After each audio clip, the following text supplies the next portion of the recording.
படம் நல்லா இருக்கு ப்ரோ. சசிகுமார் ஆக்டிங்கா இருக்கட்டும், சிம்ரன் மேம் ஆக்டிங் எல்லாருமே சூப்பர். அவங்க ரோல் என்னவோ அதை கரெக்டா பண்ணிடுறாங்க.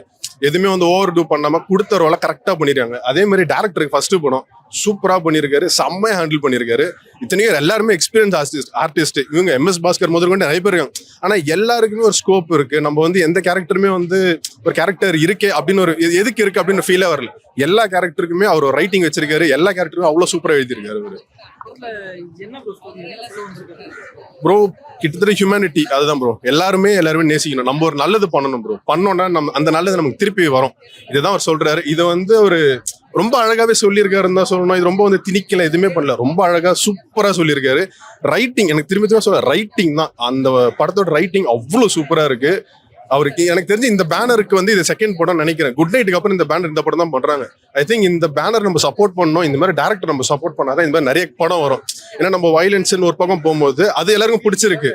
ஃபீல் குட் இந்த படம் வரணும். ஏன்னா அதுவும் நமக்கு பிடிச்சிருக்கு. வேற இப்படி ஒரு படம் வந்துச்சுன்னா நமக்கு அடுத்தடுத்து புது டேரக்டர்ஸ் வருவாங்க. இந்த சான்ஸும் நிறைய தரணும். எனக்கு தெரிஞ்சு இவர் மாதிரி நிறைய பேர் இருப்பாங்க. நிறைய பேனர்ஸ் இந்த மாதிரி முன்னாடி வரணும்.